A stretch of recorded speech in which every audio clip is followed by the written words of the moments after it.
Hey guys, and welcome back to my channel. My name is Renee for those of you that are new here, and this video is a part of a 30-day series I'm doing on how to become wise and how to raise your self-esteem. So today's video is going to be about how you can't let people, how they look at you can't let that limit you. So you can't let people's idea of you or how they view you limit you in life. And this is something that I've learned when I want to go to like the next level, or I want to see like some real progression in my life. I feel like I naturally have learned to detach myself from people and situations because there's just something about like the confirmation of other people's opinions over and over again that I feel like really holds you back sometimes. And it can be hard to not view yourself the way that other people view you.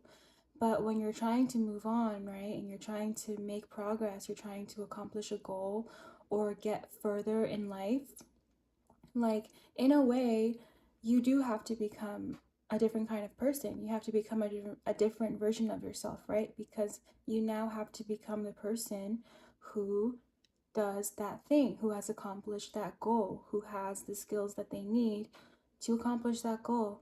So other people's opinions and feedback can be really detrimental sometimes, and it can be very limiting. All that to say that I think your environment plays a big role in your success story, or in your progress toward your goals. Because if you're not in the right environment, like a supportive environment or just like an environment that inspires a little bit of hope, you don't have the upper hand. You can fall victim to not feeling motivated, or just, not having that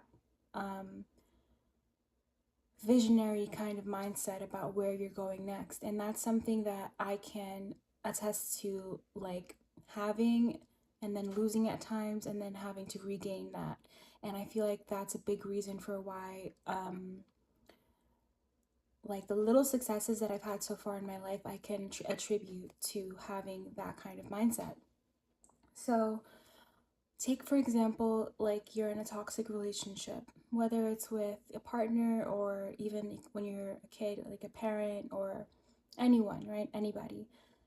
What makes people toxic sometimes is the way that they treat other people. And if they are constantly talking down on you, meaning, insulting you or viewing you in a certain way and trying to make you feel small, then if you spend too much time around that person, you naturally start to think of yourself in that way too, which is why we have to be really careful about the people that we're letting into our lives, because whether we realize it or not, their perception and their mindset affects us too.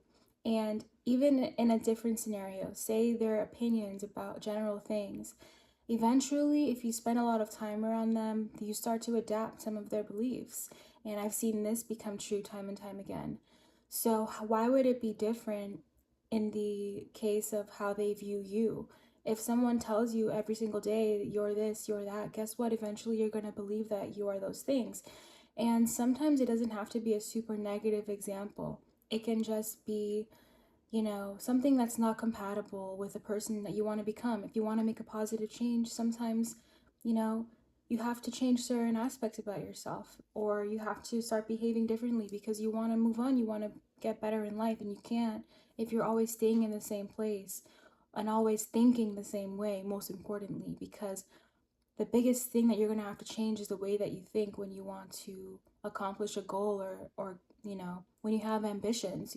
You're going to like naturally grow, naturally change things about yourself, mindsets, behaviors, and don't let other people's view of you or perception of you limit you from that, no matter who it is, because they don't have the same desire that you have.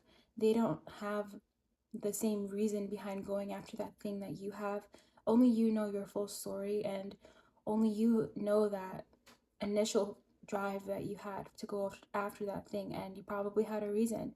So don't let other people's opinions of all things or feedback limit you from going after those things. And when you really want to make a positive change in your life, or you want to like go after a goal, your environment is really important, and do what you can to make sure that your environment is supportive of that goal. So, for example, if you want to get more, if you want to become wealthy, you want to better your financial situation, but the people around you are in have like certain mindsets around money that are not helpful. People's opinions are colored by their own experiences. So I'll just say it like that. And people have all kinds of beliefs around money, but when you're trying to create a change in your life and you're trying to work toward being a certain kind of person, you can't let other people's opinions dictate your behavior, because like that's when critical thinking comes in. So for example, when somebody says something is expensive, that's a totally subjective thing, because one person can think an item is expensive and the other person cannot for different reasons. Maybe one person values, like, for example, take a restaurant. Maybe one person values the actual scenery and the atmosphere of the restaurant more than, you know, the food or drinks, and the other person wants to get the most for their money. So if they're going to spend $20, they want like $4 or $5 drinks, and then it will be worth it to them. Otherwise, it's too expensive. But for the other person, they care about the atmosphere, and $20 for a drink, is not that much in their mind, because that's not the main thing that they care about. So whether or not things are expensive, that's a subjective thing. That's an opinion. That's where critical thinking comes in, and we have to think for ourselves. And it's no different when you're trying to work toward a goal, because if you adapt an opinion that's not going to help you get toward that goal, you're going to hold yourself back, and you're not even realizing that it's the feedback of other people, the way that other people think, that are holding you back. And my last point about the environment, setting yourself up for success by making sure that you're in the right environment. I have multiple examples from my life, but one thing that I would say is surrounding yourself with at least the possibility of the things that you want. Like, it's important to like be inspired in your environment, even if it's just in your room. Maybe put art, make yourself feel more comfortable in your room, because that's where you spend a lot of time. But in a bigger sense, like say for example, you want to lose weight, and your environment is full of like snacks everywhere, like everywhere. There's food everywhere, there's snacks everywhere, there's candy, and at any point in the day when you're hungry and you're at home and you're trying to stick to your goal of losing weight, you have all of these, temptations. But if you didn't have them and it was late at night, you would be less likely to eat those things, even though of course we have like other alternatives like ordering food and stuff. But you get the idea, like your environment plays a big role in your success. And when you're intentional about what your environment is, you can create a lot of positive change. And take, for example, even schools. Like the school you go to sometimes impacts your future a lot, because you're around certain opportunities, you're around certain people, and of course the quality of education and the resources that that school is able to give you.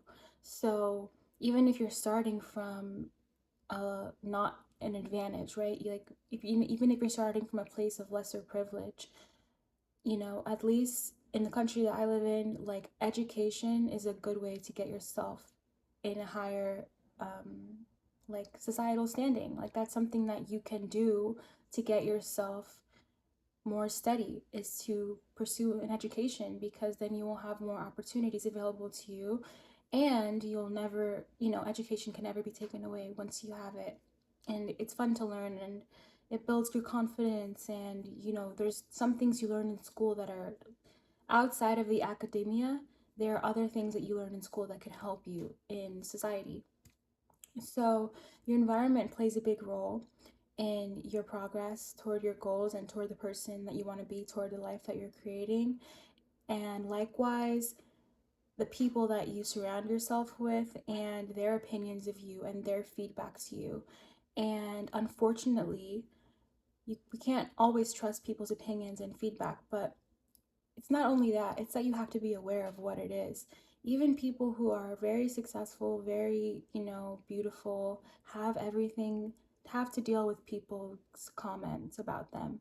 And imagine if they took their people's comments as truth. I mean, we see that sometimes. Like, like if you saw the recent season of the Kardashians, Kylie Jenner talks about how people talk about her looks and it really does get to her. And this is somebody who has so much privilege and luxury in their life, but yet other people's opinions and feedback are really bringing her down.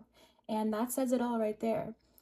So be aware of people's opinions and feedback of you.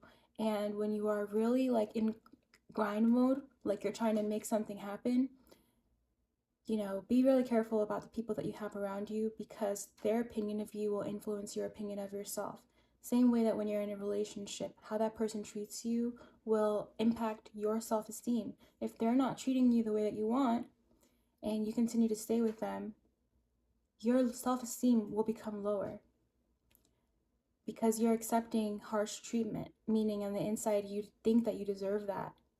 And if you on the inside think that you do not deserve that, you will not accept that treatment and you will raise your self esteem, which is the concept behind this series. So if you're enjoying this 30-day series, let me know in the comments down below. I really enjoy talking about this topic because I feel like it's very impactful. And leave me a like, leave me a comment. If you want to start your inner work journey and use my journal to get there, it's in the description below. It's called Wisdom in Dark Paradise, and it's a 5-day journaling inner work guided practice for you. So yes, let me know if there are any specific topics that you want me to talk about, and I'll see you on the next video of this 30-day series. Bye.